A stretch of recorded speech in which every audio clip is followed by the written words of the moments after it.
It's never just about one person, is it? It's not about one person.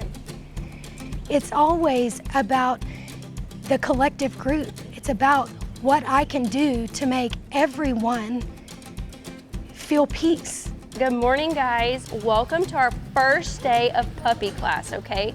So we are going to train this group of puppies to go to schools all around Texas, all around the United States.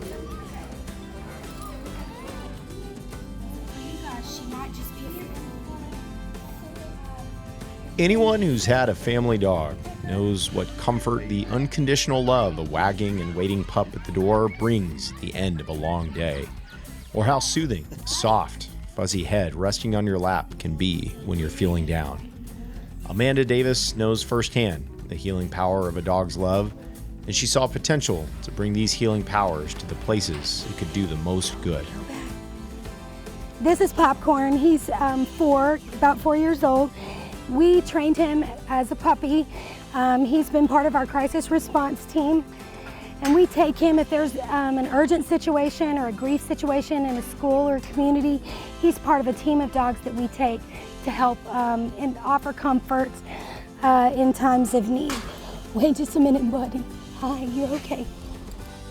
Amanda Davis is the founder of Bella's Buddies out of Buffalo, Texas.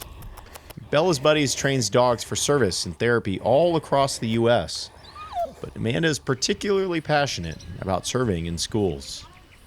Dogs want to partner with us. They want to make connections, and they want to fulfill needs that we have, I think. And we know, 15,000 years of dogs helping humans, right? But mainly it's been, hunting, working in fields, herding. But this idea that the dogs can help us emotionally, and now that we know more that if we're healthy emotionally, we're gonna have a better life physically, right? So now that that has come into our realization, it becomes even more important to show young people how dogs can partner with them and help them to live mentally and emotionally healthy lives. Amanda was thriving as a teacher, and she got very sick. After an intubation during the birth of her second child, Amanda found herself struggling to breathe almost every moment of the day and night. She endured endless visits to specialists and travel for surgeries, including 6 tracheotomies and pharmaceutical intervention. Finally, her trachea healed enough so she could breathe more comfortably. She was feeling much better physically, but she still had some healing to do. We have a Golden Retriever, and I think to myself, I'm not gonna heal physically until I start helping others. I'm telling myself this again, the same thing. And so on the days when I felt good, I would get Piper, the old girl that you see walking around with her little white face. I'd get her and put her in the car, and I would take her up to the school where I had been the principal, and I would call the kids in the office that used to spend a lot of time in my office, and they would just sit down with me in the floor with me and Piper.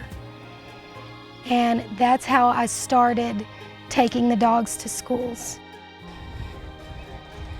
Hey guys, you gonna pet my dog? At first, it was just Amanda and her dog Piper. But when she saw the comfort the dogs could give school children, she wanted to do more. She added a second dog and began learning from trainers and service dog organizations for how best to integrate the dogs into schools and other situations of need.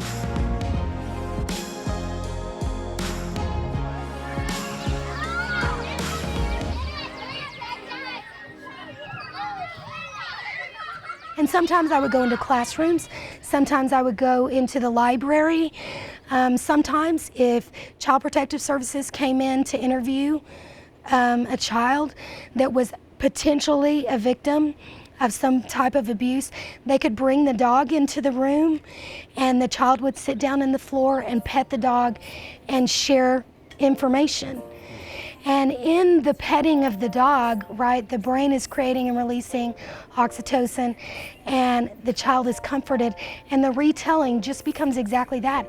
It's just the retelling. All the emotion is going into the dog, and the facts are being recorded. When traumatic incidents happen, Bella's Buddies is the first place some schools call. The dogs are there to help deal with hard situations the children don't know how to work through. I'm very passionate about having dogs on our campus. Just from the results that I've seen, we have about 300 kids on our campus, and just the results I've seen with our dogs, and I just think that it's very important to help other schools be able to have dogs. It's phenomenal what it does for the kids. The dogs don't ask the students for anything. They're just there for them. It is literally, and with most relationships, they're two-way streets. You know, I'm gonna give and you're gonna give, and dogs are not that way. They don't want anything from the child. They just want them to love them, and that's it. And I think that's it. I think that's key. I think that, you know, each of us is passionate about something, right? I've met very few people in my life who weren't passionate about something. And teaching and learning, those are things that are common to all of us. And we can only learn when love is involved. All I'm doing is facilitating the beautiful relationship that humans can have with a dog that gets it. That's all I'm doing.